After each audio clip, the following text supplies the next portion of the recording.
Hello everyone, my name is Dharmendra Gaur. Friends, आज का जो टॉपिक है वो है हमारा टू बी के सेंटेंसेस। वर्ब टू बी के सेंटेंसेस क्या होते हैं, चलिए समझते हैं। तो टू बी मतलब होता है होना। होना का मतलब यहाँ पर ये है कि जब भी हम when we talk about any subject, जब हम किसी सब्जेक्ट के बारे में बात करते हैं कि मतलब सब्जेक्ट मतलब डूअर मतलब कर्ता, वो कहाँ है, कैसा है, कौन है या कोई चीज़ क्या है, जब हमें इन सवालों के जवाब जब भी हमें चाहिए होते हैं और हमें इनका आंसर देना होता है, तब हम जो यूज़ करते हैं सेंटेंस जो बनाते हैं वो बनाते हैं टू बी के सेंटेंस के अकॉर्डिंग हम बनाते हैं। जैसे कि मैं आप मुझसे पूछें कि मैं कौन हूँ, तो मेरा आंसर हो सकता है कि मैं धर्मेंद्र हूँ। तो मैं धर्मेंद्र हूँ तो आई एम धर्मेंद्र। अब देखिए इसमें क्या होता है, सब्जेक्ट के बारे में बात करते हैं। सब्जेक्ट मतलब डूअर, डूअर मतलब कर्ता, करने वाला व्यक्ति क्या होता है, हमारा सब्जेक्ट कहलाता है। अब सब्जेक्ट हमारे प्लूरल होते हैं, जैसे आई यू वी दे, ऐसे ही सिंगुलर सब्जेक्ट होते हैं हमारे ही शी इट नेम। ठीक है, तो ये हमारे प्लूरल सब्जेक्ट हैं। आई मतलब मैं। अब यहाँ पे आई हम सिंगुलर नहीं होता है, यहाँ पर हम एज अ प्लूरल यूज़ होता है। क्यों?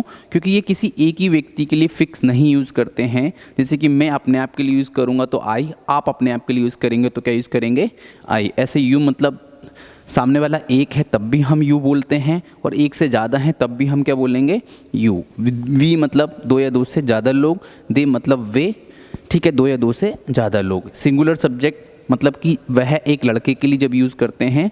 ये प्रोनाउन हैं। प्रोनाउन क्या होते हैं? Pronoun is a word that is use in place of noun. Pronoun वो शब्द होता है जो किसी संज्ञा की जगह पर यूज़ करते हैं, जो नाउन की रिपीटेशन मतलब कि नाउन की पुनरावृत्ति को रोकता है। तो ही मतलब वह एक लड़के के लिए, शी मतलब वह एक लड़की के लिए, इट मतलब कोई वस्तु या फिर एनिमल के लिए यूज़ करते हैं, नेम मतलब किसी का भी नाम। तो जब भी हमें आंसर देना होता है कि कोई सब्जेक्ट कहाँ है, कैसा है, कौन है या फिर कोई चीज़ क्या है, तब वो सेंटेंसेस जो हम बनाते हैं वो टू बी के सेंटेंसेस के अकॉर्डिंग बनाते हैं। सबसे पहले हम प्रेजेंट टेंस में टू बी का यूज़ देखेंगे। प्रेजेंट टेंस में टू बी, बी मतलब यहाँ पे बी का मतलब है is M R.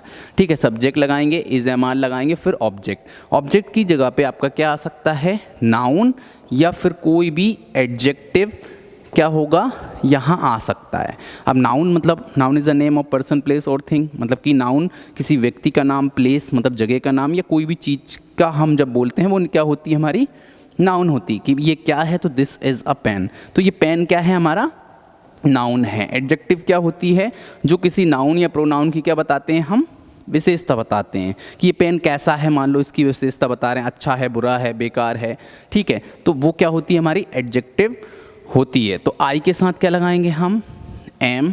You we दे के साथ क्या लगाएंगे हम, आर। और ही शी नेम सब्जेक्ट के साथ क्या लगाएंगे, इसका यूज़ करेंगे। चलिए एग्जाम्पल के साथ देखते हैं आगे एग्जाम्पल्स। ठीक है, जैसे कि मैं एक डॉक्टर हूँ तो आई एम अ डॉक्टर। ठीक है, जैसे कि मैं एक टीचर हूँ तो आई एम अ टीचर। वह एक स्टूडेंट है, ही इज़ अ स्टूडेंट। आप एक स्टूडेंट हैं, यू आर अ स्टूडेंट। उसका नाम पूजा है, हर नेम इज़ पूजा।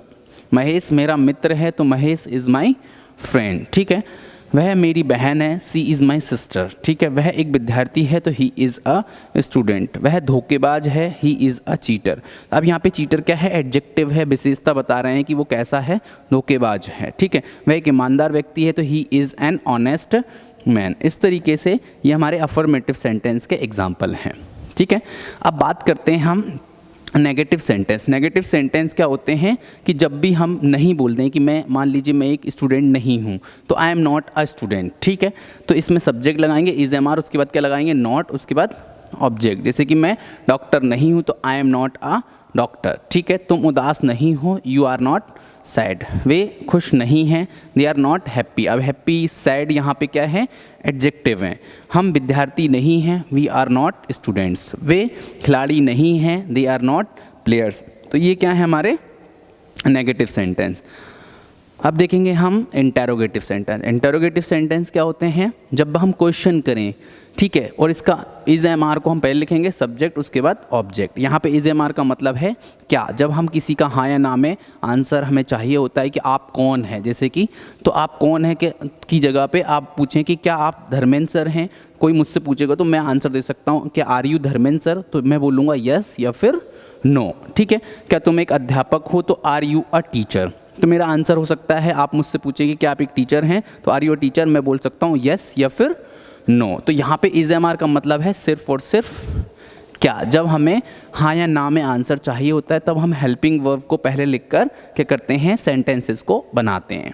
क्या सुजीत एक लेखक है, तो इज सुजीत अ राइटर। क्या वह भूखी है, तो इज सी हंग्री। क्या तुम बीमार हो, आर यू इल। क्या वे सैनिक हैं, आर दे सोल्जर्स। तो ये हो गए हमारे क्या, इंटेरोगेटिव सेंटेंस। अब इंटेरोगेटिव सेंटेंस हम और देखेंगे, लेकिन ये जो सेंटेंस हैं ये किससे हैं, क्वेश्चन वर्ड से। क्वेश्चन वर्ड मतलब कि WHO वर्ड्स को लगाकर हम क्या बना सकते हैं, क्वेश्चन बना सकते हैं। वाई, व्हेन, वेयर, हु या हाउ, ठीक है, इस तरीके से। जैसे मैं कहाँ हूँ, तो वेयर एम आई।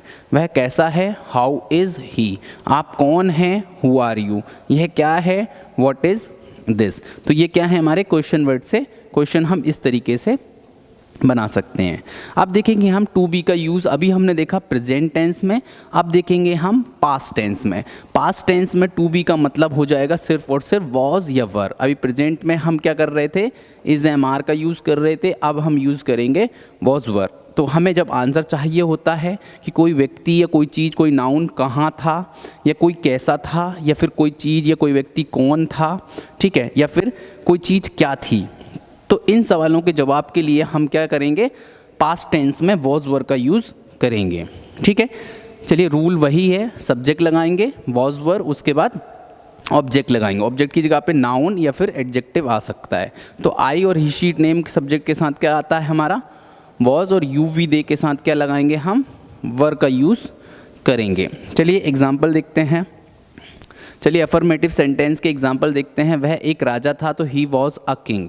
आरती एक लड़की थी, तो आरती वॉज अ गर्ल। वह मेरा नौकर था, तो ही वॉज माई सर्वेंट। यह मेरा स्कूल था, तो दिस वॉज माई स्कूल। वे खिलाड़ी थे, दे वर प्लेयर्स। तो ये क्या है हमारे अफर्मेटिव सेंटेंस पास्ट टेंस में। अब पास्ट टेंस में नेगेटिव सेंटेंस बनाएंगे तो सिर्फ सिंपल है, वॉज वर के बाद क्या लगाएंगे, हम नॉट का यूज़ करेंगे। जैसे कि सुदामा धनी नहीं था, तो सुदामा वॉजंट रिच। वह मेरा मित्र नहीं था, तो ही वॉजंट माई फ्रेंड। रमा गायिका नहीं थी, तो रमा वॉजंट अ सिंगर।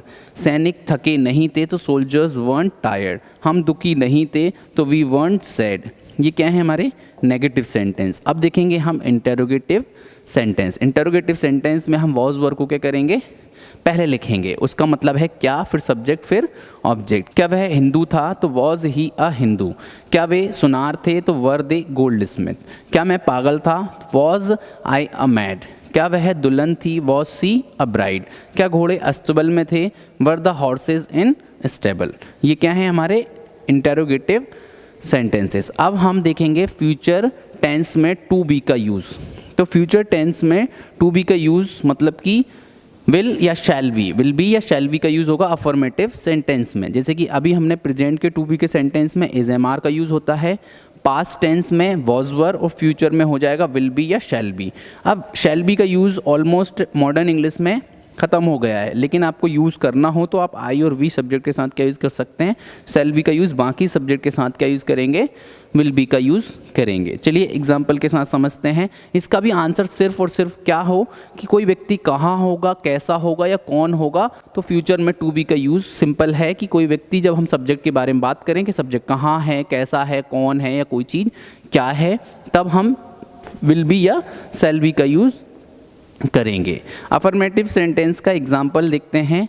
जैसे सब्जेक्ट लगाएंगे, रूल क्या है, सब्जेक्ट विल बी या शैल बी, उसके बाद ऑब्जेक्ट। जैसे कि तुषार उपस्थित रहेगा, तो तुषार विल बी प्रेजेंट। हम लोग तैयार रहेंगे, तो we shall be ready. Boss खुश होंगे, तो बॉस विल बी हैप्पी। आप एक दिन एक महान व्यक्ति होंगे, तो one day you will be a great man. कल सुबह सर्दी होगी, it will be very cold tomorrow. अब देखेंगे हम नेगेटिव सेंटेंस। नेगेटिव सेंटेंस में विल या शैल के बाद क्या लगाएंगे, नॉट, फिर बी, फिर क्या लगाएंगे, ऑब्जेक्ट। जैसे कि मैं भूखा नहीं होऊंगा, तो आई शैल नॉट बी हंग्री। वे दुखी नहीं होंगे, they will not be sad. शिक्षक व्यस्त नहीं होंगे, तो the teachers will not be busy. पानी गर्म नहीं होगा, the water will not be warm. पिताजी नाराज नहीं होंगे, तो father will not be angry. अब देखेंगे इंटेरोगेटिव सेंटेंस। इंटेरोगेटिव सेंटेंस है हमारे विल या शैल को हम क्या करेंगे, पहले लिखेंगे, उसका सब्जेक्ट बी, उसके बाद ऑब्जेक्ट। यहाँ पे विल या शैल का मतलब भी क्या है, क्या। जब हम क्वेश्चन करें और हाँ या ना में हमें आंसर चाहिए होगा, तो तब क्या करेंगे, हम विल शैल को पहले लिखकर सब्जेक्ट फिर बी लगाकर ऑब्जेक्ट हम लगा सकते हैं। क्या मरीज स्वस्थ होगा, तो will the patient be healthy.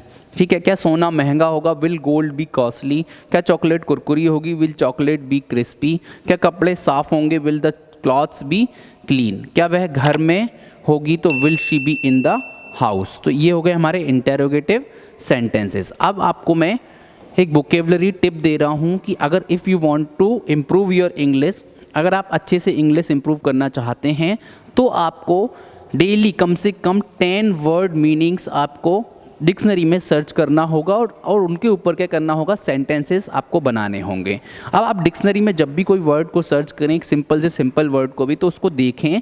जैसे कि सपोज आप वाटर को सर्च करें तो वाटर का मतलब आपको अभी तक पता होगा सिर्फ और सिर्फ पानी। अब ये पानी है तो इसका मतलब ये क्या है, एक नाउन है। ठीक है। अब नाउन को हम किस तरीके से यूज़ करेंगे, जैसे वी ड्रिंक वाटर, हम पानी पीते हैं, तो इसको हमने सेंटेंस में क्या किया, यूज़ कर लिया।